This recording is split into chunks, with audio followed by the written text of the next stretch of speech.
This is in the Library of Congress YouTube. We have an archaeologist who is vetted by the government down in Florida. That's my source, okay? But what is this? What is this? This is Doña Maria. Doña Maria was a cacique Indian. Cacique meant you were like a high chief or priestess. She was a high chief, priestess, or whatever, cacique Indian, who wrote a letter to the King of Spain. Listen. It's a challenging one if you have not used Pares in the past, but of course it has some remarkable documents in it. Just some examples of some of the characters who lived in colonial Florida, about whom you can research through Pares. This is a letter written to King Philip III. It dates to the 20th of February of 1600, and it was written by this woman, Doña Maria, who was a cacica, Native American, a Timucua Indian chief, one of numerous letters that Doña Maria wrote to the King of Spain, and there were responses. She is a figure that outside of St. Augustine is not particularly well known. My guess is if this letter were signed Pocahontas, the letter would probably be in every textbook, fourth grade textbook in the country. And yet we know quite a bit about her. Documents like a very small trove of final wills and testaments. It's rare to find final wills from Florida. There are only, that we've been able to locate, only about 40. 1600. You have a cacique Timucua chief woman who's writing long, beautiful, handwritten letters to the King of Spain, all the way across the sea, and wrote numerous letters. I thought the Indians told us that I thought the natives told us they never wrote anything down. I thought it was oral only. I thought, they didn't write. But your main chief priestess is writing letters all the way across the sea. Many letters. So you got to think about a few things. He said, that's 4 points I want to get on. 1, how did she learn to write?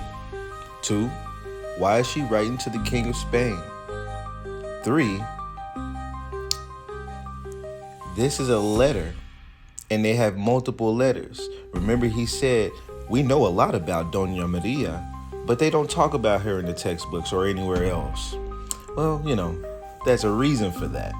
But you have first-hand accounts, and on top of that, documents can be rare as far as like will and testament, like he just said. Documents can be rare to find, and they're finding some things. But if you want a primary source to know what happened, you have to go as far back as you can go and to whoever was there, or as close to the person who was there, who might have some kind of writing within the time period to know what really happened.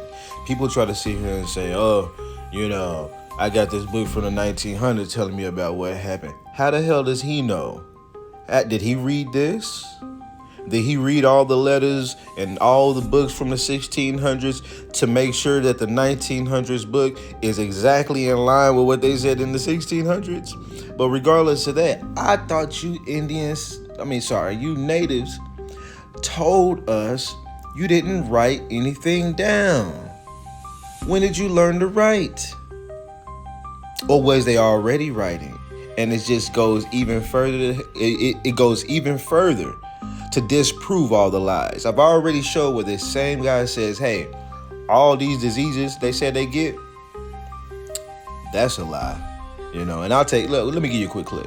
And that is, I'm very cautious about disease and using disease to explain massive depopulation without some more written and archaeological evidence of it. The striking thing when you look at the colonial records, the 16th century especially, is there are very few references to large-scale epidemic disease. Elsewhere in the Indies, if you look at historical demography in central Mexico, in what becomes Colombia, New Granada, and Peru, when disease episodes like that happen, people write about them. Friars write about them, lay officials write about them. Everybody makes mention of these things. Everybody makes mention of these things. They write about them. And how are you going to know what exactly happened during the time? You got to look for those goddamn writings. Am I going to believe somebody who wrote a book in 1900 or 2000 about what happened? Only if it matches with the information from the first-hand accounts. That's how telephone works. It goes from one thing to the next, and by the time it gets to the 2000s, somebody's done completely switched the story, either unintentionally or intentionally. Okay? But one thing we do know is the whole stories about y'all having massive population declines through mass blankets and smallpox is completely a farce. There is no documented proof that stuff happened over massive areas across the United States landmass. But on top of that, you all been telling us forever that y'all could not write, or that y'all didn't write. And you talking about first contact, 1600s. DeSoto and them came up in this bitch around the 1520s, 30s. Okay, 1512s, maybe some other explorers. But regardless of that, very first beginning, they were writing. And the other thing is, I'm not sure how she has the name Doña Maria. Because, of course, we would say that's a Spaniard-like name, right? How do we know? How do we know that wasn't an indigenous name? You know what I'm saying? Because we going by these documents. She's a priest. Now, did she convert over to Spanish and take on Spanish names? That could be possible, because they were going through baptizing people, and this actual thing that he's talking about is an uprising where certain certain Indians had went in and tried and got rid of friars or pastors who were sitting there trying to make them be like, after you were baptized, you can only get one wife, and they was mad about it.